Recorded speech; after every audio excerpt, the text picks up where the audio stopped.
What happens when a black woman driving a classic Jaguar is mistaken for a car thief, only to reveal she's a sitting judge? This real-life confrontation, captured live in under 10 minutes, sparked over 1.2 million views and changed an entire police department. Want to know how? Watch to the end. Like, share, and subscribe to our channel for more powerful stories that expose truth and ignite change. It was a quiet Sunday afternoon, the kind where time felt slower, the breeze gentler, and everything moved just a little more gracefully along the waterfront promenade of Kingston Plaza. Families strolled between boutique shops and cafes. Couples shared iced coffees on sun-drenched benches. The silver sheen of the bay sparkled just beyond the row of parked cars, one of which gleamed brighter than the rest. A pristine, silver 1965 Jaguar E-Type, restored to near mint perfection. It sat like a sculpture among sedans, a rolling memory of elegance and legacy. Beside it stood a woman, tall, poised, and calmly scrolling through her phone. She wore dark jeans, a soft gray blazer, and white low-heeled flats. Her shoulder-length natural curls danced slightly in the breeze. She looked like any other shopper enjoying a peaceful afternoon, until Officer Brian Calloway pulled up in his squad car and changed everything. The hum of his tires on the pavement barely registered at first, but the sound of his door slamming shut, that silenced birds mid-song. "Ma'am," he called out, already halfway to the Jaguar, his tone sharp, assertive. Not curious, certain. "Step away from the vehicle now. Put your hands where I can see them." The woman blinked once, then slowly turned toward him. Her calm demeanor never wavered, but the small muscles in her face registered what he didn't see. Not yet. The misunderstanding was already in motion. "I said step away from the vehicle," he repeated, louder now, as shoppers began to look up from lattes and sunglasses racks. "I can explain," she said, voice low but steady.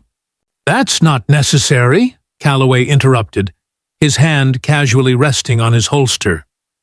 "This car was reported stolen 3 days ago.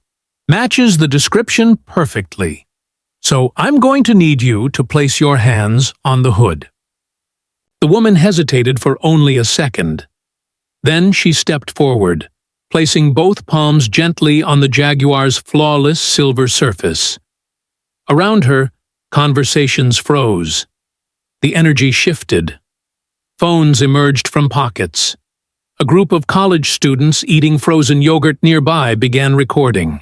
20 feet away, 17-year-old Tariq Monroe, a high school junior and aspiring journalist, noticed the commotion.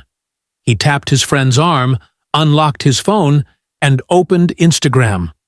Within 10 seconds, he was live. "Yo," Tariq whispered to the camera. "This cop's got this lady, black lady, in a blazer, hands on this classic car like she stole it. This is Kingston Plaza, y'all. It's like the bougiest spot in town." At first, only 23 people joined the stream. By the end of the first minute, it was over 200. Back at the car, the officer circled the Jaguar like it was prey, and he was trained for this exact moment. The wheels in his mind turned loudly. Silver Jag. Woman in street clothes. Alone. Doesn't look like the kind of person who owns a car like this. No visible ID. Nervous. Maybe she jimmied the lock. Maybe she hot-wired it. But she wasn't nervous. She was calculating. "Do you have the registration, proof of ownership, insurance?" he asked, voice booming now, meant for the crowd more than the woman. She lifted her head slightly. "Inside the vehicle, along with my briefcase. I'm not reaching for anything until backup arrives," he shot back, already on the radio. "Requesting assistance for potential vehicle theft. Suspect is non-compliant." A ripple of disbelief moved through the growing crowd. "Non-compliant?" someone whispered. "She's just standing there," someone else murmured.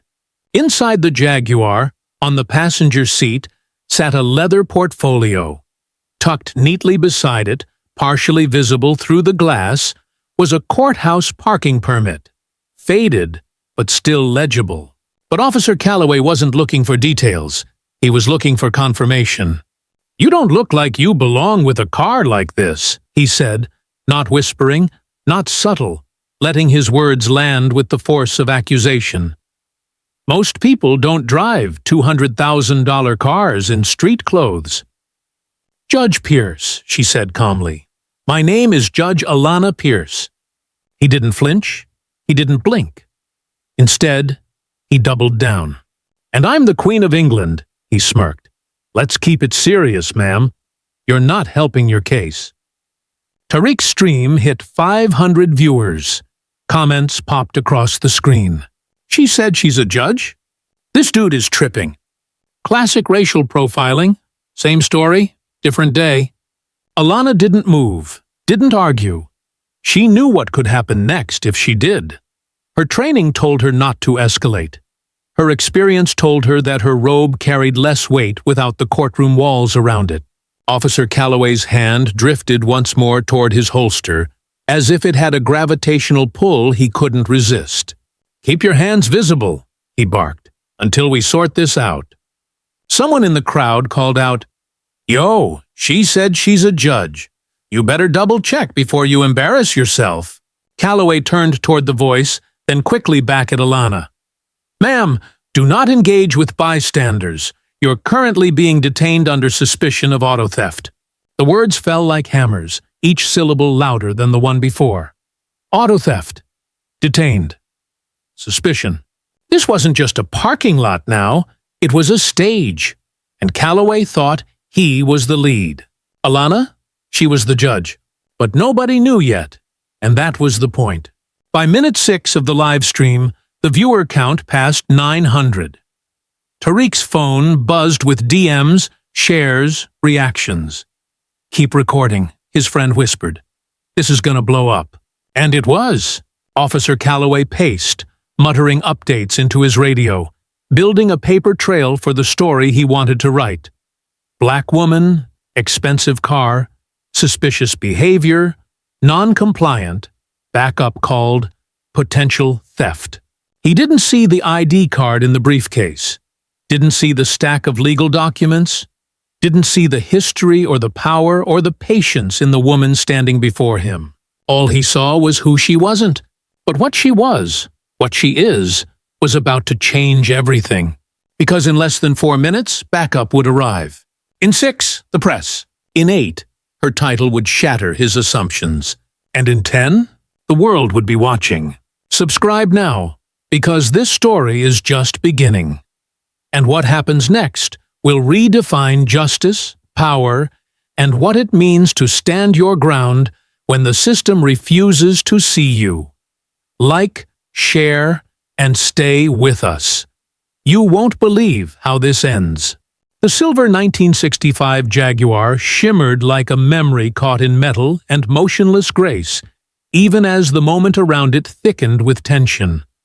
What should have been a quiet Sunday at Kingston Plaza had become a stage, and Judge Alana Pierce, hands still resting lightly on the car's hood, was the central figure in a story she never agreed to be part of.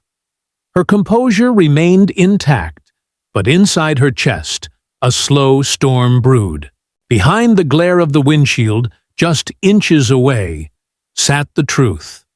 A leather-bound judicial briefcase, aged at the corners but meticulously kept. Its brass latch gleamed in the light, and from its side pocket protruded the unmistakable edge of a document embossed with the seal of the State Judicial Council. Next to it, partly obscured beneath a folded scarf, was a laminated parking permit marked Superior Court, Reserved Judiciary. The details were all there: evidence, credentials, proof, but none of it mattered, not yet. "Ma'am, I'm going to ask you again to remain still and keep your hands visible," Officer Brian Calloway said, pacing like a soldier expecting ambush. He wasn't looking inside the car. He wasn't looking at her eyes. He wasn't listening to the stillness that radiated from her. He was performing certainty for the crowd, building a version of events with every word he fed into his shoulder radio. "Subject remains non-compliant," he reported, voice low but deliberate.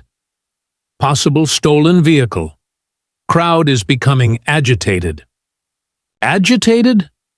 The word vibrated through the air like a false alarm. No one in the growing circle around them had moved toward the officer. No one had shouted or threatened. The only thing agitated was the truth, coiled like a spring beneath every assumption he was making. Tariq Monroe's live stream crossed 1,500 viewers. People were screen recording, commenting in real time, sharing the link faster than Tariq could keep up. "She's not non-compliant," one comment read. "She's literally just standing there. This is textbook profiling. Bet she's a doctor or something. Nah, look how calm she is. That's power." And it was. But the kind of power people like Officer Calloway weren't trained to see. Not when it came wrapped in black skin and dressed in weekend casuals. "Sir," Alana said carefully, her voice calm like a closing argument. "Inside the car is my identification. I can retrieve it slowly. I don't want to escalate this."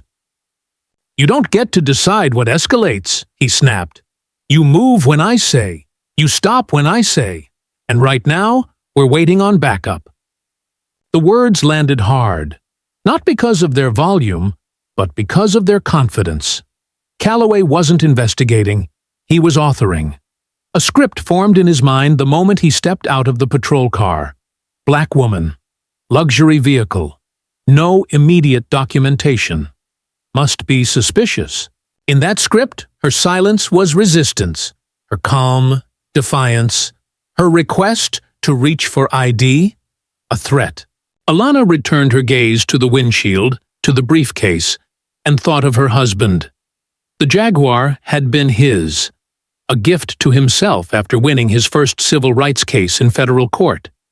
He'd spent years restoring it, every weekend in their garage, until it gleamed like justice done right. When he died 5 years ago, she couldn't bear to sell it. Instead, she kept it as a promise to never forget where they came from and to carry his legacy forward in her own courtroom.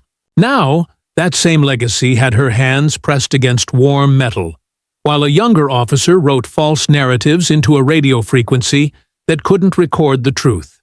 "Backup ETA 3 minutes, Calloway muttered, eyes darting between the crowd and his notes. His fingers twitched over the notepad he'd started. Suspect reluctant to comply with identification procedures. Crowd size increasing. Possible interference. Behind him, Tariq whispered to his phone, "He's straight up making stuff up now. She's not doing anything." His comments were flooded. "Tag your local news station. This needs to go viral. Where's her ID? Wait, did y'all see that paper in the seat? Is that a judge's ID?" They did see it. The courthouse seal caught the light just enough to glint on screen. But Calloway didn't see it. He wasn't looking. Not really. Because if he did, if he stopped to consider the contents of that briefcase, or the dignity of the woman standing beside it, he might have had to confront the part of himself that assumed authority was something she couldn't possibly possess. And that was the part he was trying hardest to protect. "I know who you think I am," Alana said softly, almost more to the car than to him. "But you're wrong." He looked at her sideways. "Then prove it. I'm offering to do exactly that." "Not on your terms," he said. "On mine." There it was. The real truth. This wasn't about theft. It wasn't about matching a description. It wasn't about risk assessment or protocol. This was about power. Who had it? Who got to wield it? And who was expected to obey it without question? The Jaguar, polished and patient, bore silent witness. In its curves and chrome were decades of memory, sacrifice, progress, and love. In its back seat sat a briefcase packed with legal files from a state appellate conference on judicial bias. In its passenger seat sat an ID badge with the name Honor Alana Pierce beside her photograph and the words Superior Court of California. But none of that mattered in the eyes of an officer who saw only what he expected to see. The crowd now numbered over 60 people, some pretending to browse nearby shops, others filming without pretense. They were no longer bystanders. They were witnesses, each of them seeing a version of America unfold in real time. Inside the patrol car, Calloway's dashboard buzzed with dispatch updates. He didn't hear them. His focus was locked on the shape he was forcing this story into. But the pressure was building. And when backup arrived, when someone else saw what he refused to see, this entire fiction would crack. Alana knew that. So she stayed still. She watched. She waited. Not because she lacked power, but because she knew how to wield it precisely. Her courtroom was coming to her. Slowly. Visibly. Inevitably. 3 minutes became 2. The language on Calloway's radio became sharper. Hostile crowd. Uncooperative suspect. Security concern. But the only thing hostile here was the narrative itself. A system of assumptions built on color, control, and fear. And in that briefcase, in that car, in that woman, sat the power to burn it all down. She just needed 1 more minute. 1 minute for the truth to catch up. 1 minute for the robe to reappear in their imagination. 1 minute before everything changed. By the time Officer Calloway keyed his radio for the 4th time, reporting continued non-compliance and growing crowd interference, the narrative had already left his hands. What he didn't know, what he couldn't yet grasp, was that the truth was no longer a private exchange between a badge and a black woman beside a luxury car. It was public now. It was national. It was viral. Tariq Monroe's livestream, steady in his trembling hands, had crossed 3,000 viewers. Then 5. Then 10. The comment section was chaos, scrolling faster than human eyes could read. Hashtags bloomed like wildfire. You Judge Pierce. You're driving while black. Hands on the Jag. Not a gun, just a briefcase. People from across the country were tagging media outlets, civil rights organizations, and local politicians. Tariq wasn't just streaming anymore. He was broadcasting a civil rights violation in real time. "Y'all," Tariq whispered to the stream, ducking slightly behind a cement planter. "He still doesn't know she's a judge. She said it once, calm as hell, and he laughed it off. This is wild." The screen filled with fire emojis, rage, disbelief. "Where is this? That's Judge Alana Pierce. I've seen her on court TV. She's a sitting judge, and he's about to cuff her like a suspect. Bro's done. Pack it up." But on the ground, Officer Calloway was still committed to the script he'd started writing 10 minutes ago. His pacing became more pronounced. His voice sharpened at the edges. Crowd is pressing in. Suspect still refuses to identify herself. Situation may require detainment. Detainment. That word, muttered into a police radio, rippled like a detonated charge. Alana stood firm, hands still resting on the hood of the Jaguar. Her late husband's pride, now a silent protest in chrome. She had said what she needed to say. She had offered her credentials.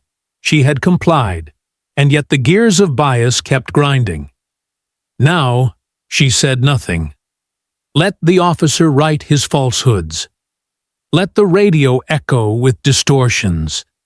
The truth was already out there, multiplying by the second. The truth had eyes. From across the plaza, a woman began pushing her way through the crowd. 69 years old, 5'2", with steel-gray curls and court shoes polished like it was Monday morning, Gloria Sims had just stepped out of a boutique when she saw Alana's face and stopped mid-stride. "No," she muttered aloud, "it can't be." But it was. Gloria had served as a bailiff for 31 years in the California Superior Court system. She knew judges. She knew power. She knew Alana Pierce, the voice, the posture, the calm. She'd watched that woman silence entire courtrooms with a glance, sentence corrupt cops with precision, and deliver rulings that reshaped state precedent. And now, here she was, hands splayed against the hood of a Jaguar, while a younger white officer strutted and barked orders like she was nothing more than a suspect in heels. "Excuse me," Gloria said, shouldering through two younger onlookers. "Officer! Officer! That woman is—" Calloway didn't even turn to look. "Ma'am, step back. This is a live investigation." "You don't understand," Gloria insisted, her voice gaining steam. "That woman is—" "Ma'am, final warning. Do not interfere or you will be detained." The crowd gasped. Tariq's phone trembled as he swung the lens toward Gloria. "Did he just threaten that lady?" one voice whispered. "Unreal," someone else muttered. "She's just trying to tell him who she is." And then, just as Gloria's voice began to rise in righteous defiance, a camera crew appeared at the plaza's edge. A rust-red Subaru screeched into an open space by the fountain. Out stepped Lena Chavez, a freelance journalist with a Nikon around her neck and a nose for injustice. She had seen the hashtags blowing up her Twitter feed while covering a tech conference 10 minutes away. She dropped everything and ran. "Start rolling!" she barked to her camera person, jogging into the crowd. By the time Lena crossed the yellow parking line, Tariq's live stream had reached 32,000 viewers. On-screen hearts exploded. The scene had transformed. This was no longer just a confrontation. It was coverage. Coverage. "Excuse me, officer," Lena said loudly, identifying herself. "I'm press. I've received multiple reports of a possible racial profiling incident involving a public official. Can you confirm the nature of the stop?" Calloway's eyes flickered. For the first time, doubt edged into his expression. He didn't answer. "Sir, are you aware that the woman you've detained is Superior Court Judge Alana Pierce?" Silence. Gloria's voice rang out behind her. She told him already. He ignored her, laughed in her face. "Ma'am, step back!" Calloway snapped again, but his voice no longer carried the same authority. It cracked under the weight of too many eyes. The crowd had doubled. Phones were everywhere. Drones hovered. Tariq's stream jumped to 50,000 viewers in under 60 seconds. Lena stepped closer. "Officer Calloway, this is being broadcast live. Can you explain why a sitting judge is being detained without cause?" Alana lifted her eyes from the hood, meeting Lena's gaze for the first time. No words passed between them, but everything necessary was exchanged in that look. Tell the story. All of it. The tide had shifted. Public sentiment wasn't just turning. It had turned. The crowd was no longer curious. It was watchful, wary, ready to speak. The live stream comments had gone from confusion to clarity. "He's in over his head. Time to call his supervisor. This is systemic racism caught in 4K. I hope her courtroom is the one that decides his future." Still, Officer Calloway reached for his cuffs. "Ma'am, you're under investigation for—" But Lena cut in, sharp as a gavel. "Careful, officer. That sentence could be the one that ends your career." Calloway hesitated. For the first time, truly hesitated. In that moment, with over 75,000 people watching, the myth of power began to crack. Because the badge only holds authority when people believe in the story behind it. And that story was now unraveling at the speed of signal towers and hashtags. And Judge Alana Pierce? She hadn't moved an inch. The weight of her silence, the dignity of her stillness, had become more powerful than any raised voice. The world was watching now. The truth had arrived. And it came wearing sneakers, holding phones, rolling cameras, and whispering real-time commentary that would soon echo in courtrooms, classrooms, and Capitol buildings across the country. The badge had built a story, but the witnesses were writing a new one. The first squad car pulled in with a measured urgency, blue and red lights sweeping across the walls of Kingston Plaza like the beginning of a reckoning. The sirens cut through the murmuring crowd as two officers stepped out. Sergeant Devin Ross, tall and composed with 21 years on the force, and Officer Naomi Blake, younger, sharper-eyed, her hand resting instinctively near her holstered radio. Their boots hit the pavement like a verdict echoing through silence. Sergeant Ross took in the scene in under 5 seconds. A black woman, hands on a classic Jaguar. A visibly distressed crowd, some recording, some whispering. His officer, Brian Calloway, standing tall but tight-jawed, sweat blooming at his temples. And in front of him, the woman, still, silent, radiating composure. "Status!" Ross barked. Calloway's voice was quick, rehearsed. "Suspected vehicle theft, sir. No identification. Subject is non-compliant. Crowd is escalating." Officer Blake looked to the woman's hands, unmoving, relaxed. No clenched fists, no raised voice, her brows furrowed. "This is escalating?" she asked under her breath. Ross approached Alana, measured and calm. "Ma'am, we'd like to bring clarity to this situation. Do you have identification?" Alana turned her head slightly, her voice firm but even. "Yes, in the back seat of this vehicle, along with a judicial briefcase. I've stated that already, multiple times." Ross nodded. Something in her tone caught his ear. Something familiar. "And your name, ma'am?" "Judge Alana Pierce," she said plainly. The air contracted. The crowd shifted. A woman at the edge of the circle gasped. Gloria Sims nodded fiercely. Tariq, still live with over 92,000 viewers, whispered into his phone, "Y'all, she said it again. She's a judge. A judge." Ross blinked once, twice. The name hit like a distant bell. He had heard that name. He had said that name in depositions, in court briefings, in precinct discussions about court procedures and judicial reviews. He had even testified in her courtroom once, 5 years ago. A case involving a domestic disturbance. She had been calm, fair, exacting. He remembered her words in the final ruling. "The law doesn't bend to discomfort. It responds to clarity." Now here she was, unrobed but unmistakable. Ross swallowed hard. "Your Honor, I didn't recognize you." Alana looked him in the eye. "That's the problem, Sergeant. You didn't recognize me. Because you didn't look. He didn't either," she added, nodding toward Calloway, who stood stiffly beside her. Ross turned to his officer. "Is this true?" "She claimed to be a judge," Calloway said defensively. "Anyone can claim anything. We still don't have any documentation." "You ignored a judicial statement?" Officer Blake interjected, incredulous.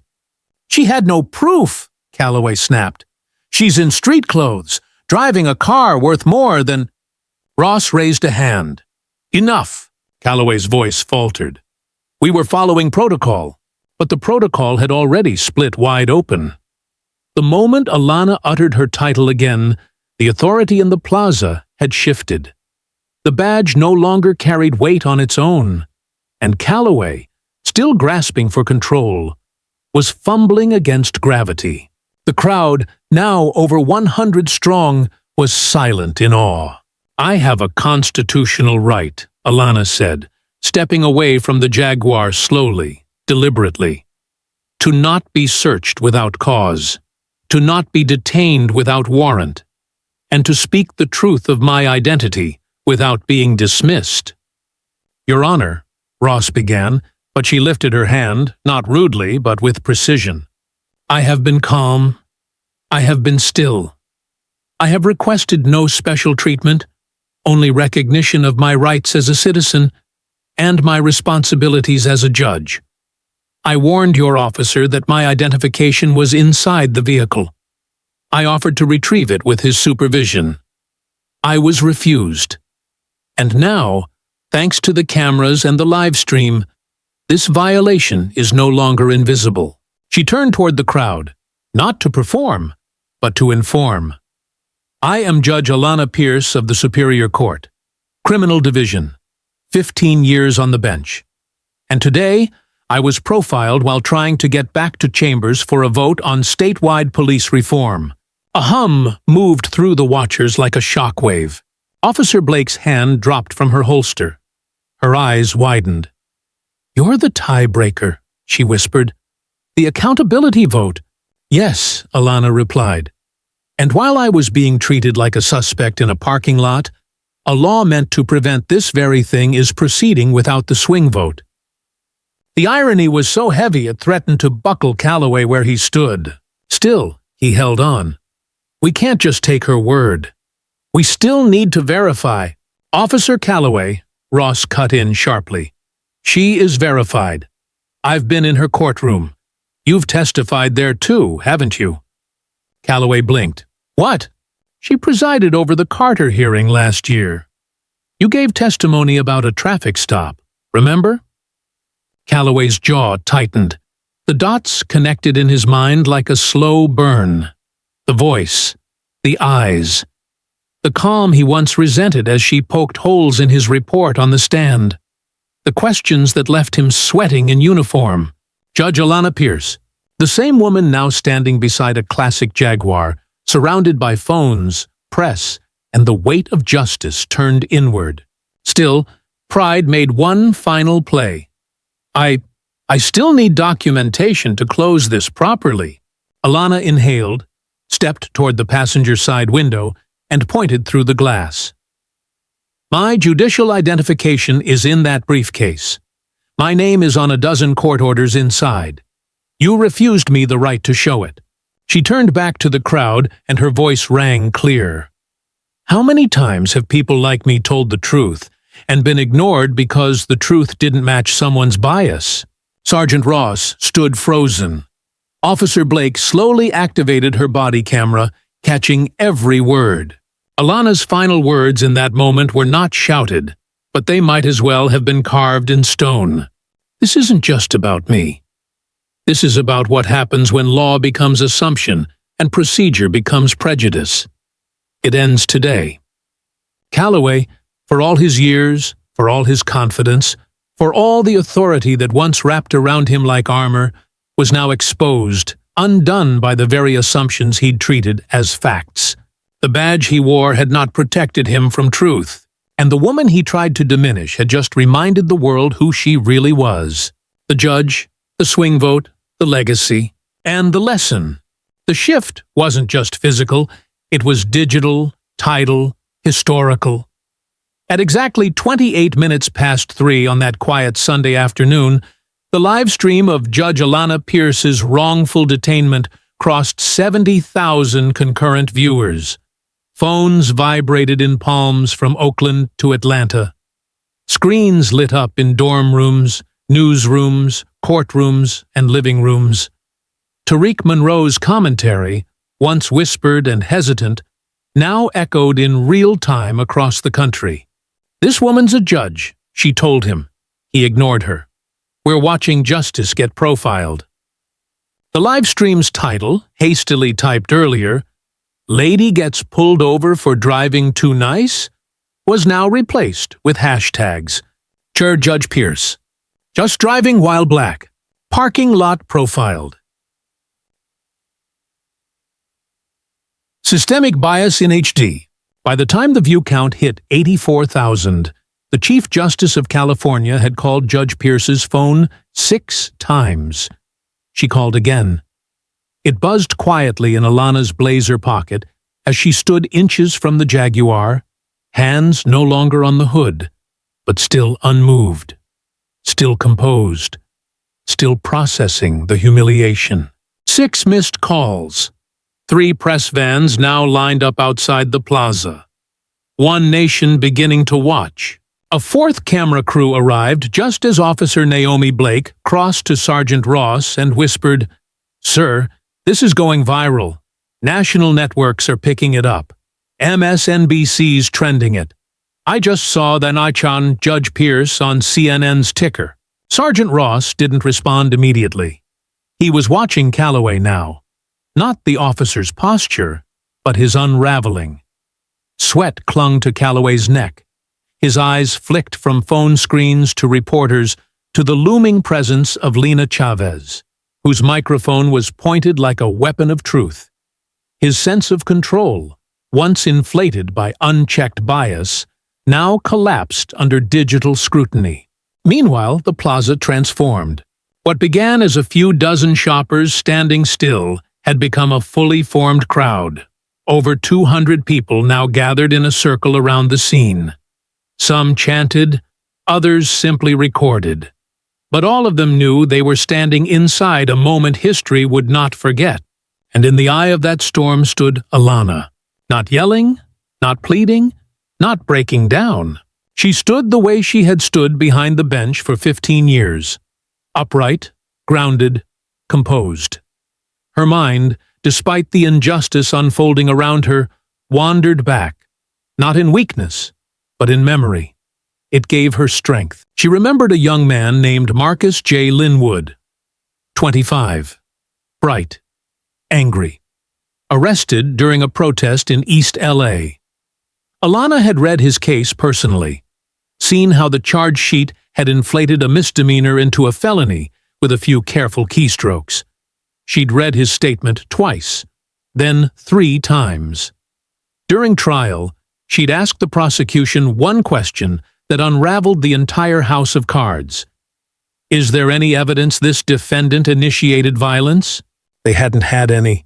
She dismissed the case, ordered the record sealed.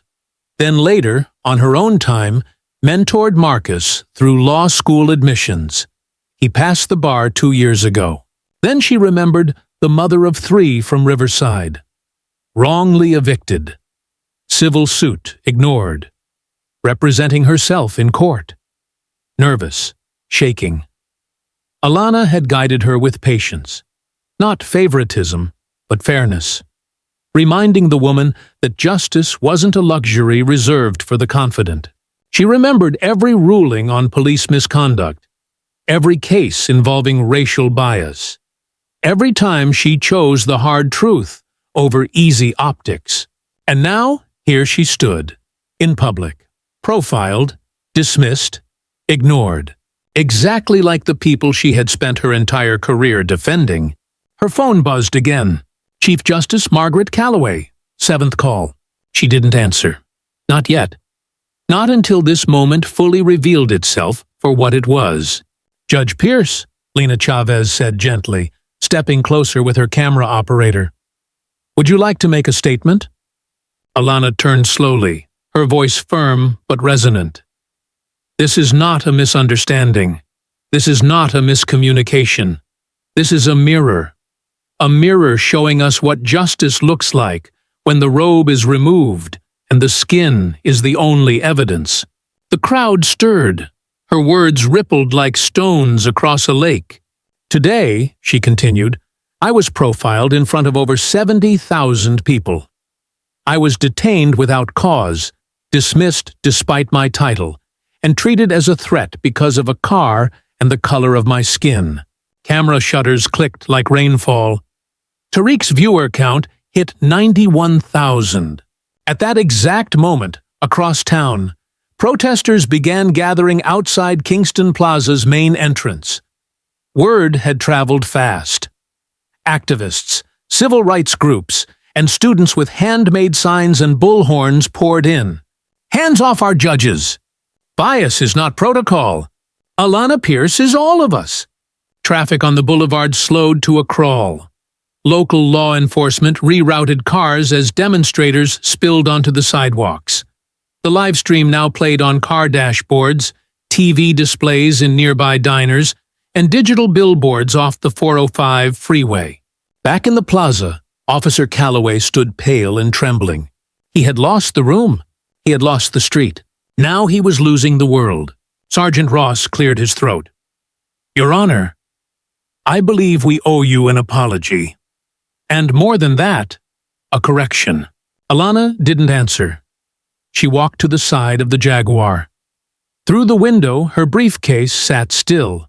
Inside was her ID, her docket binder, her voting materials for the judicial conference. She unlocked the car, retrieved the case, and opened it slowly. Inside, she lifted her Superior Court identification, held it in the air. Let the cameras record every glint of its gold seal. The crowd erupted, not in chaos but in applause. Vindication. The press surged. Can you confirm your position on the police accountability bill? One reporter asked. I am the swing vote, Alana replied. And will this incident influence your decision? She held the badge higher. It already has. Far away, Chief Justice Calloway watched the unfolding news on a courthouse monitor. She finally reached for the phone and dialed her husband, Sergeant Ross. You'd better be documenting every second, she said through clenched teeth. This isn't a personnel issue anymore. It's a constitutional one. By 4:15, the protest outside Kingston Plaza had swelled to over 400 people. Chants echoed between the concrete buildings like thunder. News drones hovered in the sky. And still, at the heart of it all, Judge Alana Pierce stood motionless beside the car that bore her husband's memory and the justice system's blind spot. Today, they tried to erase her identity. Instead, they made it unforgettable. The moment the lock on the Jaguar clicked open, the plaza held its breath. Even the wind paused. The soft clink of the door handle rising was impossibly loud against the backdrop of sirens, murmurs, and hundreds of blinking cameras. Judge Alana Pierce, her movements measured and deliberate, reached into the back seat of the car. Finally permitted by Sergeant Ross after nearly an hour of unlawful delay, and wrapped her fingers around the handle of a leather briefcase. Not just any briefcase, it was worn at the corners, scuffed by years of courtroom floors, but it held a kind of sacred weight, the type of weight only felt by those who understood what justice costs. Inside that case were documents that could have ended the humiliation in 60 seconds. Documents Officer Calloway refused to see. Evidence that the stop had never been about protocol, never about safety. It had always been about perception. Alana stepped away from the car with that case in hand. Cameras followed her every step. She paused beside the front bumper and slowly unlatched the brass clasps. Click, click. Tariq Monroe's live stream hit 124,000 viewers. On TikTok, the video clips were being reposted faster than the servers could track. Cable news stations had broken from regularly scheduled programming. We are following a developing story out of Southern California. In front of the Jaguar, surrounded by strangers and skepticism, Judge Alana Pierce opened the case and pulled free her judicial identification, a hard plastic ID, gold seal gleaming under the late afternoon sun.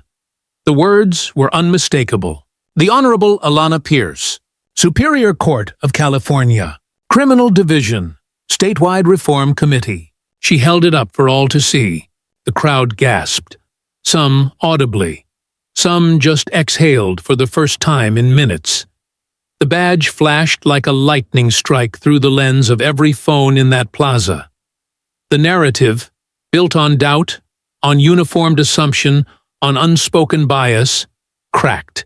And then it crumbled, because that wasn't all she held. Alana reached into the briefcase again and pulled free a thick folder labeled Confidential, Justice Reform Voting Materials. Stamped in the upper right corner, Urgent, Judicial Review Committee, Police Accountability, Bill 4319. Gasps turned to murmurs. Sergeant Ross took a step back. Officer Naomi Blake lowered her head in disbelief. The silence became sacred again. Not out of fear, but out of realization.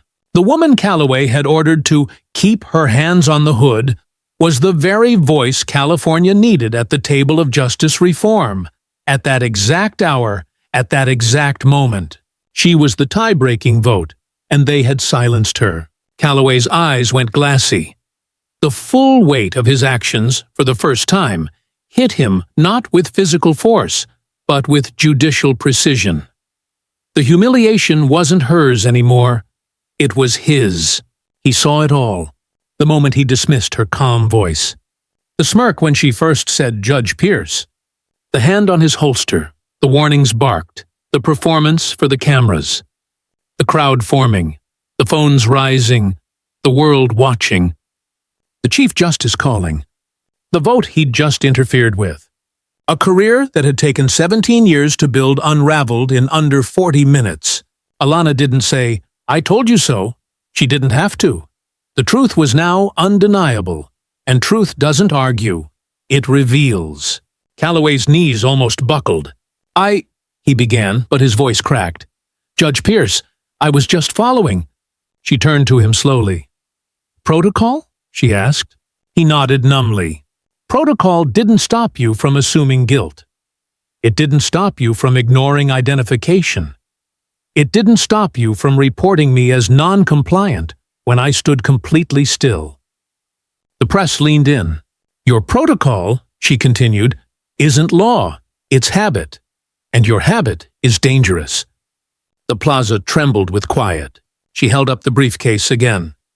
"Inside here are proposals I was scheduled to vote on today. Proposals designed to prevent exactly what just happened. Officer Calloway, you didn't just profile a citizen. You profiled the author of the very reform meant to hold you accountable." Calloway's face drained of color. From behind him, Sergeant Ross stepped forward.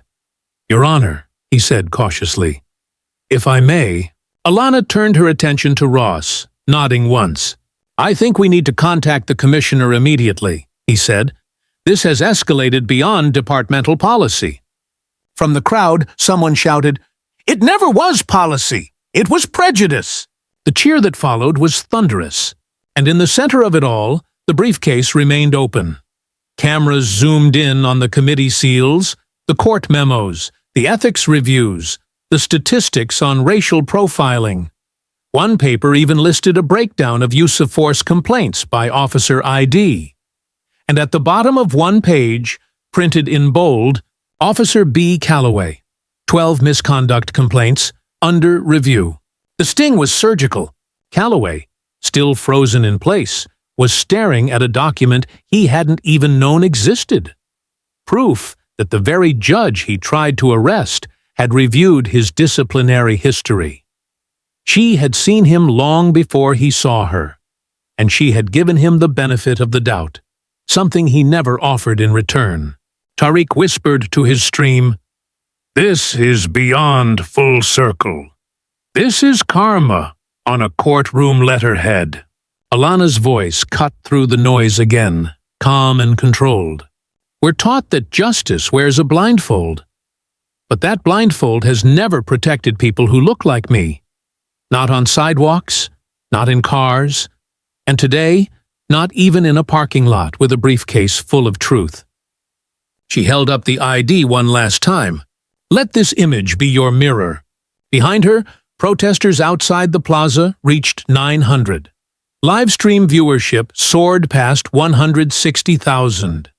Across the country, people weren't just watching a traffic stop. They were witnessing the collapse of a story too long told and too easily believed. The woman they tried to erase had just flipped the narrative open like a courtroom file. And all it took was a briefcase, one that no one wanted to see until it was too late.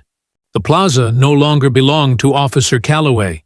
It no longer belonged to the department, the crowd, or even the press. It had become a living courtroom, and standing at its center, robeless but radiant, was Judge Alana Pierce, briefcase still open, truth still unfolding. What began as a humiliating display of bias had become a national reckoning, and now the very woman they tried to reduce to a suspect stood tall, not just as a survivor of profiling, but as a teacher of justice. She stepped forward, not behind a podium, not above a bench, but amid the crowd. Her voice didn't rise with anger. It carried with clarity. "I'm not here to shame a single officer," she began, addressing the sea of phones, cameras, and weary onlookers. "I'm here to expose a pattern that's bigger than one uniform, one incident, or one mistake. What happened today is not new. It is not rare. It is not even surprising." A hush fell again, the kind only truth can command. "I have studied civil rights law for 20 years. I have presided over more than 4,000 cases involving criminal procedure. I chair the State Judicial Reform Committee. I know the law. I live the law. And today, in broad daylight, I was denied the most basic protections under it." Officer Naomi Blake looked away, hands clenched at her side. Sergeant Ross listened without interruption. Calloway stood rigid, as if still deciding whether to retreat or brace for impact. Alana continued, now turning toward the cameras. "Let me be clear about what was violated today. My Fourth Amendment right, protection from unlawful search and seizure. My 14th Amendment right, equal protection under the law. And my First Amendment right, freedom to identify myself without fear of retaliation." She paused, letting the words settle. "Not dramatic, judicial. These are not just legal points," she said. "They are the foundation of our democracy." Then she reached back into the briefcase and pulled out another folder, this one stamped with a bold red tab. "Civil Rights Violation Analysis, Precinct 42. I've reviewed this department's records," she said, lifting the document into view. "In the past 3 years, black drivers in this precinct were 29% more likely to be stopped than white drivers, despite being 23% less likely to possess contraband. Officer Calloway, specifically, has had 12 misconduct complaints. Of those, 4 involved black women in traffic stops. None resulted in disciplinary action. The weight of numbers silenced even the reporters, even the wind. In every courtroom across this country, the word evidence determines outcomes. Well, here is your evidence." She opened the folder, held up chart after chart.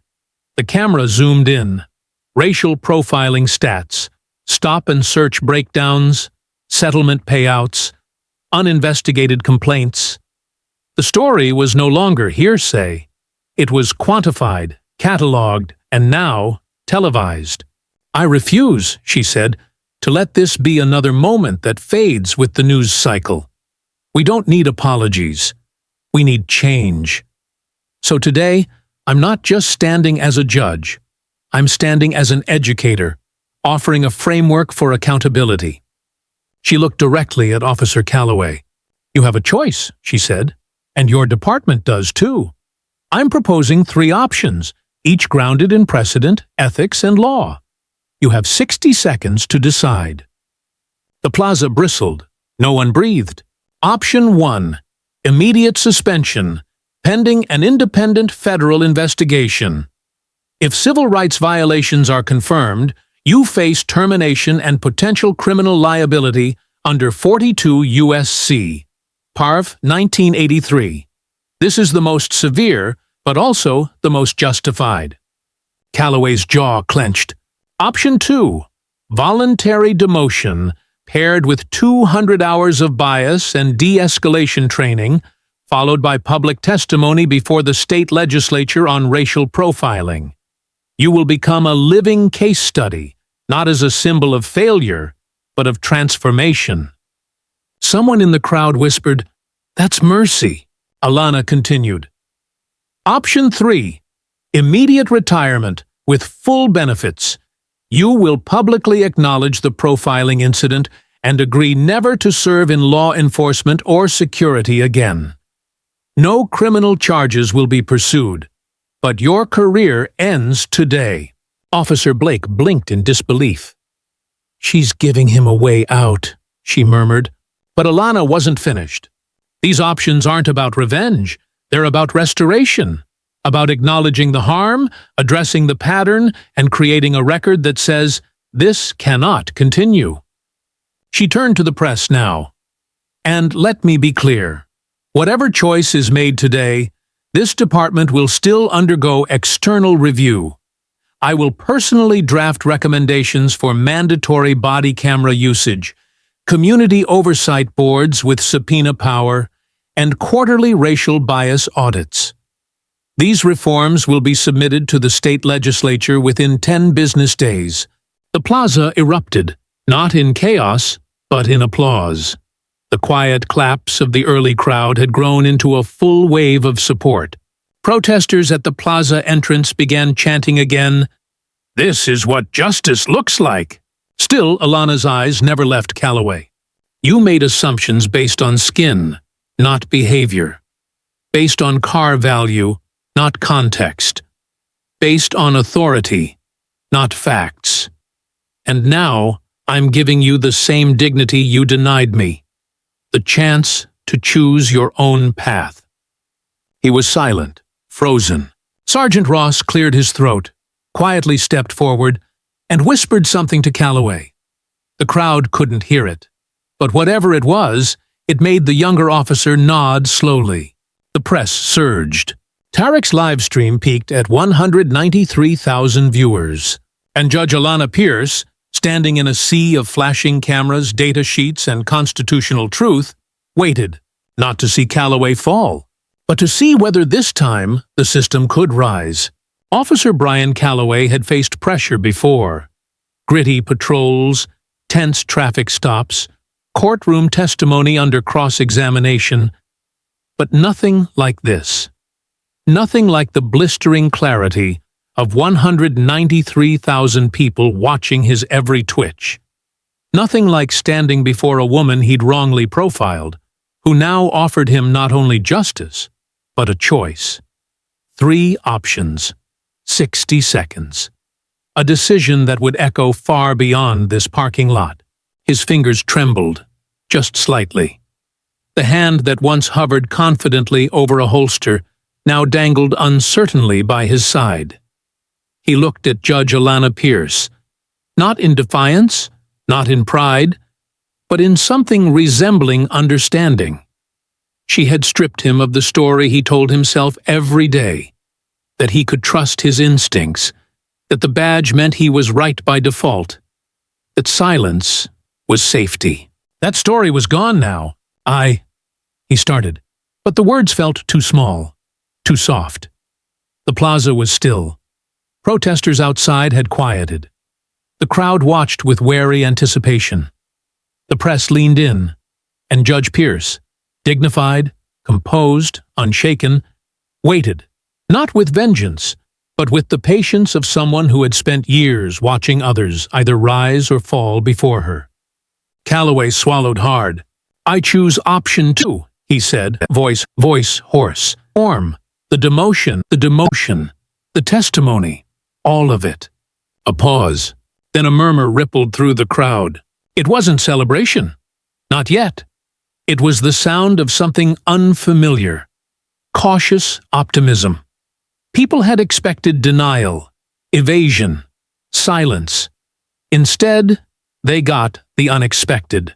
The possibility of growth from a man who, just 1 hour ago, embodied the very problem. Judge Pierce nodded once. Measured. Judicial. "Officer Calloway," she said, "your decision marks the beginning of your accountability, not the end of your consequences. Reform is not mercy. It is responsibility." "I understand," he said quietly.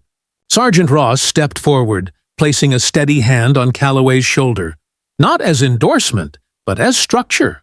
"I'll personally oversee his reassignment," Ross announced, voice carrying just enough authority to stabilize the moment. "Officer Calloway will be removed from active patrol, assigned to internal affairs training, and will begin a mandatory 200 hours of bias and de-escalation instruction effective immediately." Cameras clicked like rainfall. Reporters scribbled notes. "And," Ross continued, We will initiate a full departmental review of stop and search procedures, complaint processing, and racial bias indicators in cooperation with Judge Pierce's committee. The crowd clapped, cautiously at first, then louder, with the rhythm of release. It wasn't resolution, but it was movement. Then Officer Naomi Blake, who had witnessed the entire encounter in uniform and in silence, stepped up. "I want to say something," she said. Ross nodded. Alana turned. Blake faced the crowd. "I'm part of a younger generation of officers who joined the force because we believed we could make a difference from within. But that means speaking up when we see injustice, not just writing reports after it's already gone viral." The crowd stirred. "I support these reforms," Blake continued. "I will advocate for body cameras on every stop. I will lobby for community oversight boards. I'll participate in the trainings myself, because if we don't lead the change, we are the problem." Alana's expression softened. She gave a small nod of affirmation. Inside the plaza, near the fountain, a sharply dressed man in a navy blue blazer stepped forward.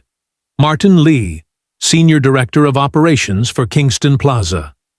Until now, he had remained in the background, quietly taking calls from corporate legal, public relations, and risk management. But the moment demanded more.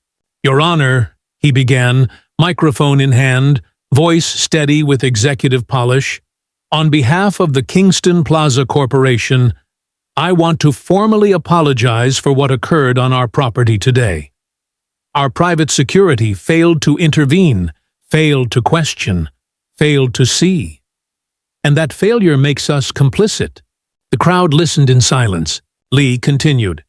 "Effective immediately, Kingston Plaza will implement a new racial bias prevention protocol, mandatory for all vendors, staff, and contracted security.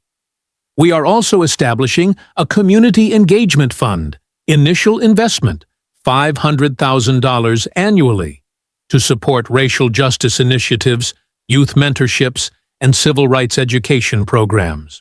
He held up a folder.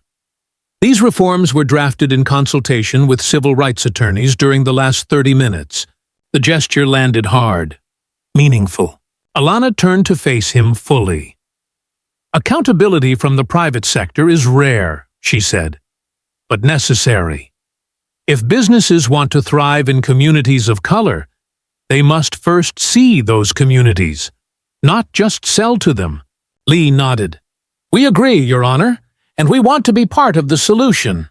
Behind them, the chants at the edge of the plaza shifted. "What do we want? Change. When do we want it? Now." But the rhythm was different, less frantic. It pulsed with something new. Possibility. Calloway stood near the edge of the Jaguar, looking smaller somehow. Stripped of badge illusion, left with raw consequence. A journalist from Channel 7 asked him, "Do you have anything to say to the people watching?" He hesitated. Then, "I was wrong. About her. About what I thought I saw. About what I assumed. I know that now. And I know I have a long way to go to earn back trust I never deserved in the first place." That clip alone would be replayed 6 million times in the following 72 hours. Judge Pierce closed her briefcase with a soft snap. "This," she said, addressing the cameras one last time, "is what justice looks like when it doesn't retreat into courtrooms, when it walks into parking lots, speaks into microphones, and refuses to be silent. Today, the law didn't protect me, but the truth did." The plaza, the live stream, the nation, everyone stood still as her words settled like closing arguments. Then came the clapping, full, roaring, unified, not because everything was fixed, but because something, finally, had changed. And it began not with punishment, but with a choice. Weeks passed, but the parking lot at Kingston Plaza remained more than pavement. It became a landmark, not of humiliation, but of transformation. News outlets revisited it like sacred ground. Students wrote essays about it. Lawmakers quoted it. Professors taught it. And in the hearts of those who witnessed the day, Judge Alanna Pierce stood not just for herself, but for a future she refused to surrender. A new definition of justice began to take root. The reforms she outlined that Sunday afternoon didn't stall in bureaucracy. They ignited change. It began with a name. The Justice Beneath the Robe Initiative, Alanna's brainchild, launched just 18 days after the Plaza incident. It wasn't just a nonprofit, it was a promise. The initiative offered scholarships, mentorship, and summer clerkships for aspiring black attorneys. It placed young law students at the heart of criminal justice reform efforts and created the nation's first judicial shadowing program, where future legal minds could walk behind the bench, behind the closed doors of deliberation, and understand the weight of fair judgment from the inside out. Justice, Alanna told her first cohort of fellows, does not begin in the courtroom. It begins the moment you decide to ask harder questions than the ones tradition hands you. Among those watching her address was Tariq Monroe, no longer just a teenager with a live stream, but a voice reshaped by fire. After his footage surpassed 21 million views, he received a media scholarship from a National Civil Rights Journalism Foundation. He used it to enroll in Columbia's School of Journalism. But before he packed his bags for New York, he sat down with Judge Pierce, his first official interview as a student journalist. "Do you ever wish it didn't happen?" he asked her quietly, camera off. "No," she said, "because I already knew the law could betray me. What I didn't know was how ready people were to stand up when it did." His piece, titled "When the Robe is Gone," became the most read feature in the Foundation's history. Meanwhile, Gloria Sims, the retired bailiff who had fought her way through the crowd that day, didn't fade into the background. Within a month, she was appointed chair of the city's Civilian Police Oversight Board, the first black woman to hold the position. At 70, she began conducting interviews with complainants, auditing use of force records, and helping draft transparency guidelines that would later be adopted in 4 neighboring cities. "The courthouse taught me to keep order," she told reporters. "But life taught me that order without justice is just quiet oppression." Gloria's first act as chair, requiring every patrol officer to pass a constitutional literacy exam every 2 years. Then there was Officer Naomi Blake, young, principled, and changed forever by the encounter. She quietly requested reassignment to the training division and began working directly with the state's commission on peace officer standards and training. Together with Judge Pierce, she helped write the Pierce-Blake Curriculum, a first-of-its-kind program focused on racial bias interruption, community engagement, and real-time de-escalation. The curriculum featured the full Kingston Plaza video, uncut, as part of the official training module. "The lesson," Blake said at the launch, "isn't that we failed. It's that we can choose not to fail again." By the end of the year, 11 states adopted the curriculum. Federal agencies began reviewing it for inclusion in National Academy standards. The ripple became a wave. Laws were drafted. Funds were reallocated. A culture that had once whispered, "Comply first, speak later," began to murmur new phrases. Document everything. Know your rights. Demand better. Through it all, Judge Alanna Pierce remained on the bench. Her rulings, already fair, now carried new gravity. Every decision was a quiet echo of what she'd endured and what she had overcome. And every Sunday morning, just after sunrise, she drove that silver 1965 Jaguar E-Type down the old coastal road to the courthouse, not out of nostalgia, but to remember, not to revisit pain, but to honor the power of restraint, clarity, and truth. As the car rolled past the plaza where everything changed, she'd sometimes see strangers stop and point. A child once ran beside her car yelling, "That's her! That's the judge!" She smiled, Not for the fame, but for the function of memory. Because legacy, she knew, wasn't something you inherited. It was something you chose to build, moment by moment, in the face of systems that bet on your silence. And now, a new generation had language, tools, and role models. They had Tarek with his camera, Gloria with her board, Naomi with her syllabus, and Alana with her Sunday drives, a quiet procession of resilience, not to memorialize what had been taken, but to bear witness to what had been given in return. A new framework for justice, a new face for reform, and a nation learning, slowly but surely, what it looks like when the law finally learns to listen. What happened to Judge Alana Pierce in a quiet plaza on a Sunday afternoon wasn't just a viral incident. It was a mirror held up to America. It revealed how easily bias can hide behind a badge, how quickly dignity can be dismissed, and how often the law forgets the very people it's sworn to protect.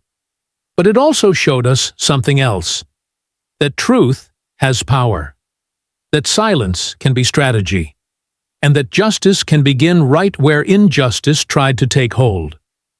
From one briefcase came data, dignity, and a roadmap for change. From one live stream came over 21 million views, tens of thousands of voices, and a new national dialogue on what justice should look like. Alana didn't shout. She didn't resist violently. She educated. And in doing so, she turned a public humiliation into public reform. Her three-option accountability model gave America a new way to handle police misconduct. Accountability not as punishment, but as transformation. Because of her, a high school student became a national journalist. A retired bailiff became a civilian oversight leader. A young officer rewrote the training for an entire state. And a parking lot became a classroom for the country. So, what do we take from this? First, know your rights. Don't assume justice is automatic. It isn't. Second, speak up. Whether you're live streaming, writing policy, or mentoring someone, your voice can build the system we all deserve. And third, demand more. From your leaders, your institutions, your police departments. Real reform doesn't begin in Washington, it begins in moments like these. If this story moved you, informed you, or made you rethink how bias operates, do one thing right now. Subscribe to the channel. Like this video. Share it with 5 people in your life. Your actions matter. Your clicks, your comments, your conversations, they create ripple effects. They put pressure on policies, bring light to darkness, and show the world that accountability is not optional. It's essential. Join the movement. Join the conversation. Hit that notification bell and stay connected, because this is not the last story we'll tell. And it shouldn't be the last one you hear. Justice isn't passive. It's something we build together. One story, one witness, one voice at a time.